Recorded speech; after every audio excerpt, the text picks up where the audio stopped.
एक ऐसा वक्त जब एक बहुत बड़ा साम्राज्य मतलब मौर्य साम्राज्य खत्म हो गया और एक नए वंश की शुरुआत हुई, शुंग राजवंश। और ये सिर्फ समझिए एक राजा का जाना और दूसरे का आना नहीं था, नहीं, ये तो एक पूरी की पूरी सांस्कृतिक और धार्मिक क्रांति थी जिसने भारत पर बहुत गहरी छाप छोड़ी। तो सवाल यही उठता है कि आखिर ये हुआ कैसे? एक सेनापति, एक जनरल कैसे भारत के सबसे ताकतवर साम्राज्य को गिरा सकता है? तो आज के इस चर्चा में हम क्या क्या देखने वाले हैं। हम शुरू करेंगे मौर्यों के पतन से, फिर बात करेंगे संस्थापक पुष्यमित्र की, उनकी जो विवादित धार्मिक नीति थी उस पर भी नजर डालेंगे। फिर देखेंगे उनके उत्तराधिकारी कौन थे और शुंग काल की कला और विरासत क्या थी। और हाँ, आखिर में ये भी समझेंगे कि इस राजवंश का अंत कैसे हुआ। तो चलिए शुरू करते हैं हमारे पहले हिस्से से, मौर्य से शुंग तक का सफर। देखिए, किसी भी नई कहानी की शुरुआत को समझने के लिए ये जानना बहुत जरूरी है कि पुरानी कहानी खत्म कैसे हुई। तो सवाल ये है कि मौर्य साम्राज्य अपने आखिरी दिनों में कैसा था, क्या हो रहा था उस वक्त। अब मौर्य साम्राज्य के पतन के जो कारण हैं वो एग्जाम पॉइंट ऑफ व्यू से बहुत जरूरी हैं। तो हुआ क्या? सबसे पहली बात, सम्राट अशोक के बाद कोई भी इतना मजबूत शासक नहीं आया जो इतने बड़े साम्राज्य को संभाल पाता। दूसरी बात, मौर्यों का झुकाव बौद्ध धर्म की तरफ ज्यादा था, जिससे ब्राह्मण वर्ग में एक तरह का असंतोष बढ़ रहा था। और तीसरा, जो वेस्टर्न फ्रंटियर था, वहां से यवनों मतलब इंडो ग्रीक्स के हमले लगातार हो रहे थे। और इन सब के बीच जो आखिरी मौर्य शासक थे बृहद्रथ, वो बिल्कुल बेअसर साबित हो रहे थे। और बस इसी मौके का फायदा उठाया किसने? बृहद्रथ के अपने ही सेनापति पुष्यमित्र शुंग ने। साल था 185 BCE। सोचिए, एक सैन्य परेड चल रही है और उसी दौरान पुष्यमित्र ने एक बहुत ही ड्रामेटिक और क्रूर कदम उठाया। पूरी सेना के सामने अपने ही राजा की हत्या कर दी और वहीं खुद को मगध का नया सम्राट घोषित कर दिया। और इसी के साथ मौर्य साम्राज्य का सूरज हमेशा के लिए डूब गया। तो अब कहानी में एंट्री होती है इस नए राजवंश के संस्थापक की, पुष्यमित्र शुंग। देखिए, उनका मकसद सिर्फ गद्दी पर बैठना नहीं था, वो उस पूरे सिस्टम को बदलना चाहते थे जो मौर्यों ने बनाया था। तो उनका जो शासनकाल था वो असल में पावर को कंसोलिडेट करने और पुरानी परंपराओं को फिर से जिंदा करने का दौर था। पुष्यमित्र का जो 36 साल का शासन था ना, वो एकदम एक्शन पैक्ड था। एक तरफ तो उन्होंने यवन हमलावरों को खदेड़ कर बाहर किया, दूसरी तरफ विदर्भ जैसे राज्यों को जीता और अपने साम्राज्य को और फैलाया। लेकिन सबसे जरूरी बात यह थी कि अपनी पावर को लेजिटिमाइज करने के लिए, मतलब एक तरह से वैधता देने के लिए, उन्होंने बड़े बड़े वैदिक अनुष्ठान किए। वही अनुष्ठान जो मौर्य काल में लगभग बंद ही हो गए थे। और इन्हीं में से थे 2 अश्वमेध यज्ञ। ये उनके शासनकाल की शायद सबसे बड़ी घटना थी। और ये समझना जरूरी है कि ये सिर्फ कोई पूजा पाठ नहीं था, नहीं, ये तो एक पॉलिटिकल स्टेटमेंट था। पूरे देश के लिए एक ऐलान था कि देखो, ब्राह्मण्यवादी परंपराएं अब वापस सत्ता के केंद्र में हैं। और हाँ, ये पॉइंट जरूर याद रखिए, एग्जाम में अक्सर आता है। इन यज्ञों के मुख्य पुरोहित कौन थे? महान व्याकरणविद पतंजलि। चलिए अब एक ऐसे टॉपिक पर आते हैं जो इतिहासकारों के बीच हमेशा से एक डिबेट का, एक बहस का मुद्दा रहा है। और हाँ, एग्जाम्स के लिए भी ये बहुत ही क्रूशल है। सवाल है, बौद्ध धर्म को लेकर पुष्यमित्र की नीति आखिर थी क्या? इस मामले में ना हमें 2 बिल्कुल अलग अलग तस्वीरें देखने को मिलती हैं। एक तरफ हैं बौद्ध ग्रंथ जैसे दिव्यावदान। ये ग्रंथ पुष्यमित्र को बौद्धों का कट्टर दुश्मन बताते हैं। लेकिन दूसरी तरफ है आर्कियोलॉजिकल एविडेंस, मतलब पुरातात्विक सबूत। और वो क्या दिखाते हैं कि सांची और भरहुत जैसे बड़े बड़े बौद्ध स्तूपों का एक्सपेंशन और ब्यूटिफिकेशन, मतलब उनका विस्तार और सौंदर्यीकरण, शुंग काल में ही हुआ। तो फिर सच क्या है? ज्यादातर इतिहासकार आज ये मानते हैं कि पुष्यमित्र की लड़ाई शायद बौद्ध धर्म से नहीं थी, बल्कि उन बौद्ध गुटों से थी जो पॉलिटिकली उनके खिलाफ थे। तो ये तो हुई संस्थापक पुष्यमित्र की बात। चलिए अब कहानी को आगे बढ़ाते हैं और देखते हैं कि उनके बाद इस राजवंश का क्या हुआ। पुष्यमित्र के बाद भी कई राजा हुए, लेकिन एग्जाम पॉइंट ऑफ व्यू से हमें 3 नाम जरूर याद रखने हैं। पहला, उनका बेटा अग्निमित्र। दूसरा, नवे शासक भागभद्र। और तीसरा, आखिरी शासक देवभूति। जैसा कि इस टेबल में साफ है, हर किसी का अपना एक खास महत्व है। अब बात करते हैं अग्निमित्र की, पुष्यमित्र के बेटे। ये इतिहास में अमर हो गए। जानते हैं कैसे? महाकवि कालिदास के मशहूर नाटक मालविकाग्निमित्रम के हीरो के तौर पर।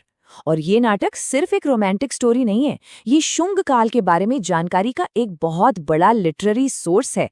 इसी में अग्निमित्र की विदर्भ विजय का भी जिक्र मिलता है। शुंगों के फॉरेन रिलेशंस भी काफी अच्छे थे, और इसका सबसे बड़ा सबूत क्या है? हेलियोडोरस का गरुड़ स्तंभ।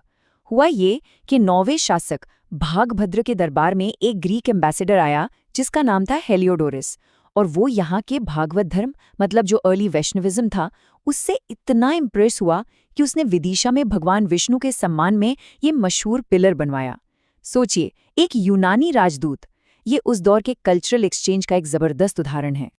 अच्छा, अब तक हमने बात की पॉलिटिक्स और राजाओं की। अब जरा शुंगों के सबसे लास्टिंग कंट्रीब्यूशन की तरफ चलते हैं, मतलब उनकी कला और संस्कृति। देखते हैं उस फ्रंट पर क्या हुआ।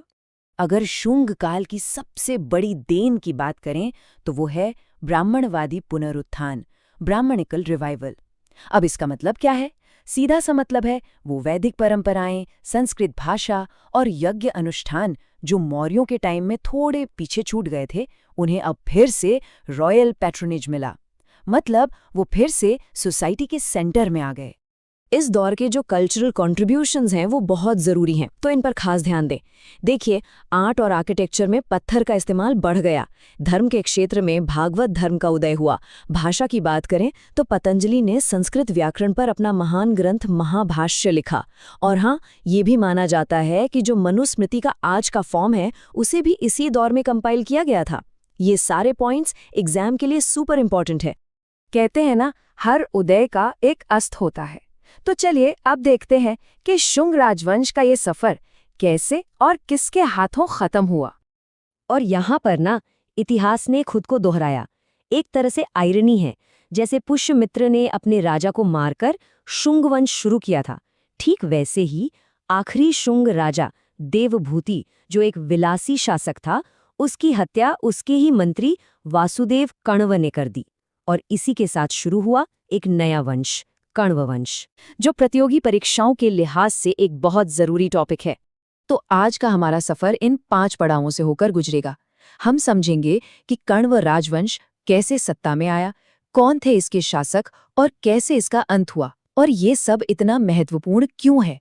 अब देखिए, कण्व राजवंश को समझने के लिए कहानी की शुरुआत थोड़ी पीछे से करनी होगी। हमें चलना होगा शुंग राजवंश के आखिरी दिनों में, जहां सत्ता के एक बहुत बड़े बदलाव की जमीन तैयार हो रही थी। ये सत्ता के खेल का एक क्लासिक मामला है। एक तरफ था शुंग वंश का आखिरी राजा देवभूति, जो कहते हैं कि भोग विलास में ही डूबा रहता था, और दूसरी तरफ था उसका ही मंत्री वासुदेव, एक बहुत ही होशियार और महत्वाकांक्षी आदमी, जो असल में पर्दे के पीछे से सारी ताकत संभाले हुए था। और जो हुआ उसे इतिहास में दरबारी क्रांति कहते हैं। मतलब कोई बाहरी हमला नहीं, कोई जनता का विद्रोह नहीं, बल्कि महल के अंदर ही सत्ता का पलट जाना। वासुदेव ने एक चतुर चाल चली और लगभग 73 ईसा पूर्व में राजा देवभूति की हत्या करवाकर खुद मगध के सिंहासन पर बैठ गया। तो शुंगों का तख्ता पलट करने के बाद वासुदेव ने कण्व राजवंश की नींव रखी। अब सवाल ये उठता है कि ये राजवंश आखिर चला कब तक और कौन-कौन थे इसके राजा? सोचकर देखिए, एक पूरा राजवंश जो शायद एक इंसान की उम्र से भी छोटा था, सिर्फ 45 साल। ये इतिहास में पलक झपकने जैसा है। लेकिन ये 45 साल एक बहुत जरूरी पुल का काम करते हैं 2 बड़े साम्राज्यों के बीच। इस छोटे से शासनकाल में कुल मिलाकर सिर्फ 4 राजा हुए। सबसे पहले संस्थापक वासुदेव, फिर उसका बेटा भूमिमित्र, उसके बाद नारायण और आखिर में सुशर्मन, जो इस वंश का अंतिम राजा साबित हुआ। तो अगला सवाल जो एग्जाम में भी खूब पूछा जाता है कि इनका राज कहाँ तक फैला था? क्या ये मौर्यों की तरह एक विशाल साम्राज्य था? तो जवाब है नहीं, बिल्कुल नहीं। इनका शासन मुख्य रूप से पाटलिपुत्र और मध्य भारत के कुछ हिस्सों जैसे विदिशा और कौशाम्बी तक ही सीमित था। असल में उन्होंने कोई नया सिस्टम नहीं बनाया, बल्कि मौर्यों और शुंगों के प्रशासनिक ढांचे को ही आगे बढ़ाया। और क्योंकि ये एक ब्राह्मण राजवंश थे, इन्होंने शुंगों की ही तरह वैदिक परंपराओं को संरक्षण देना जारी रखा। पता है, एक वक्त ऐसा भी था जब कुछ इतिहासकार इस बात पर भी शक करते थे कि कण्व राजवंश कभी था भी या नहीं। ऐसा इसलिए क्योंकि उनके बारे में सबूत बहुत कम मिलते थे। तो फिर आज हम इनके बारे में इतना सब कैसे जानते हैं? देखिए, हमें इनके बारे में जानकारी दो मुख्य स्रोतों से मिलती है। एक तो है साहित्यिक ग्रंथ, जैसे कि पुराण, जिनमें इन राजाओं का जिक्र है, और दूसरे है पुरातात्विक सबूत, खास तौर पर उस जमाने के सिक्के जो जमीन से मिले हैं। और यही से कहानी दिलचस्प हो जाती है। जब इतिहासकारों ने इन सिक्कों पर लिखे नामों को पुराणों में दिए गए राजाओं के नामों से मिलाया, तो एक कमाल का कनेक्शन सामने आया जिसने सारे शक दूर कर दिए। जरा इस टेबल को ध्यान से देखिए। सिक्कों पर मिले नाम और पुराणों के नाम बिल्कुल एक जैसे नहीं हैं, लेकिन ध्वनि में बहुत मिलते जुलते हैं। इतिहासकारों का मानना है कि सदियों तक ग्रंथों की नकल करते हुए और ब्राह्मी जैसी लिपियों के बदलने से ये छोटे-मोटे अंतर आ गए। इन सिक्कों ने ही कण्व वंश के अस्तित्व पर मोहर लगा दी। खैर, 45 साल का ये छोटा सा शासनकाल अपने आखिरी राजा सुशर्मन के समय तक आते आते काफी कमजोर हो चुका था, और इसने एक बार फिर से सत्ता में एक खालीपन को जन्म दिया। और देखिए, इतिहास खुद को कैसे दोहराता है। ठीक वैसे ही जैसे इस वंश की शुरुआत हुई थी, वैसे ही इसका अंत भी हुआ। एक कमजोर राजा सुशर्मन को दक्षिण से उभरती एक नई और बहुत ताकतवर शक्ति ने उखाड़ फेंका। ये था सातवाहन वंश का संस्थापक सिमुक। और ये बस एक राजवंश का अंत नहीं था। कण्वों का पतन भारतीय इतिहास का एक बहुत बड़ा टर्निंग पॉइंट था। पहली बार राजनीतिक शक्ति का केंद्र सदियों पुराने मगध से खिसककर दक्षिण के दक्कन में चला गया था, जहां सातवाहन एक नई महाशक्ति के रूप में उभर रहे थे। Thanks for watching. Like, share और चैनल को सब्सक्राइब करना ना भूले।